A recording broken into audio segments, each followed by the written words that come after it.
Okay, we are out here in Newport, Rhode Island for a small pond renovation. Waterfall Paul is off on vacation this week, but doesn't stop the crew. They keep picking away. And out here in Newport, it's so cool. That right there is a plaque of this home being on the National Historic Registry. And downtown Newport has so many cool, unique properties, but they all come with their own challenges, most of which is space. We're actually not in downtown Newport, but we're out in the Point District, which is all these small homes. That challenge means small ponds, small homes, and they have their own set of challenges, being that everything is just that. It's small, it's tight, getting equipment in here, getting materials out of here. But so many people put so much creativity into maximizing how much of the space they use for what they have. And this property is no exception. Let's take a look at the backyard. So first of all, even having a space here, off-street parking is a rarity out here. Usually you're trying to deal with the parking out on the street. Again, challenges, but this property has tons of vegetation. We're gonna be going through, but the whole space is just these historic bricks and all these beautiful flowers that are popping up all over the place. But tucked back in here into this arbor is just a roll pond. Okay, so as we come into the back, you can see that this is a tight area and a tight fountain. And I want to show you what started all this. The biggest problem the customer had was leaks in the pond itself. Wasn't able to hold water. In this particular case, she never had a waterfall. And this is classic of something we see out here in Newport. Lots of these antique fountains. And this was the customer's waterfall. So that this was originally intended that the basin here is typically just the reservoir for your pump, and they would typically recirculate from there down into that basin. But in this particular case, the customer wanted this to be the waterfall, so to say, to the pond.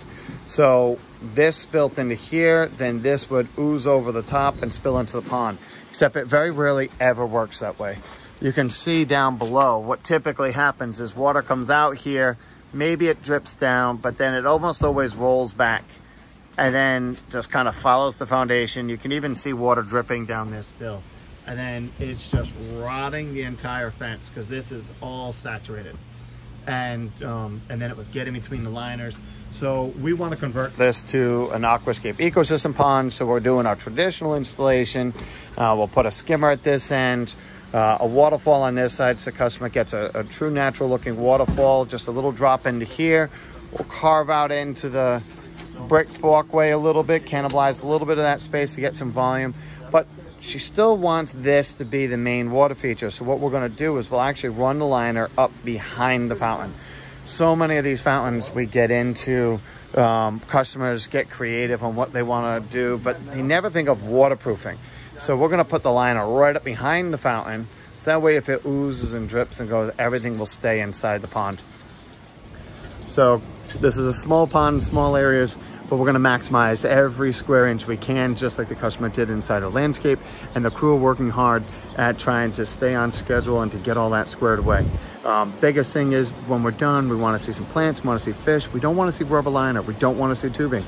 We want something that's going to do this property justice and make it look even more natural than when we started. All right, so that's it. Now I've got to get out of the way of the guys and just let them do their thing.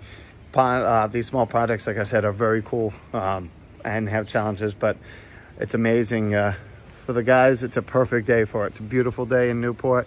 We're gonna have a steady breeze all afternoon, so even though we're gonna be up in the mid-80s, they'll fight over properties like this to work on because it's such a beautiful breeze all afternoon. We'll see what their hard work portrays at the end of the day. Take care. All right, doesn't look like much from down here yet, but as you start coming around for the first day, tight quarters, area is starting to look completely different. They've built up a little flower bed. Some of the challenges with these spaces, we're trying to get an elevation to get a nice cascading waterfall. So you have to build a retaining wall and keep the soil off the fence, because that was what was happening underneath here. It was completely rotting. So right now we still just look like a pile of rocks, but at the same time, coming from just a bare liner pond that was leaking with water under the liner, now we have a skimmer at one end. So all this leaf debris and everything that's in the area, the skimmer will kind of help collect all that debris in a basket on the end. Now we got a nice little waterfall that'll be cascading down on the end instead of relying just on the fountain. Also, one of the key with these fountains is anytime you have the opportunity to get that liner up underneath it, that's what you want to do. So now when these leak and the water always hugs the fountains and drips down the back, now again, we're not going to be rotting the fountain. One of the key factors that we always try to work in at the end of these ponds is a cave. Right down here at the bottom, customers are always asking us about how to protect the ponds from birds, or protect our fish from predatory birds, the egrets and herons. Well, we build caves inside all the ponds. And this is about an 18-inch long corrugated pipe that's about 12 inches wide, but you don't even know it's there. So when this waterfall's coming down and water's just turning up right here, it'll get all the ripples in here, and that's going to turn around and give you a lot of turbulence in the water right here at the base, and the fish will go in there and hide anytime a predator comes around. Great defense against the birds without having to net your pond. So not bad for guys who are doing Waterfall Paul proud. They got a lot done today. Tomorrow this will all get cleaned up, trimmed off. They're starting to fill it now. This whole area will get cleaned up and then try to soften it up with some plants. Get this thing running. For the heavy lifting done on the first day, the crew did an awesome job. Tomorrow's the fun part, the detail work, rinsing it, cleaning it, and this thing will be up and running tomorrow. We'll have some more finished pictures for you. It'll look even better tomorrow.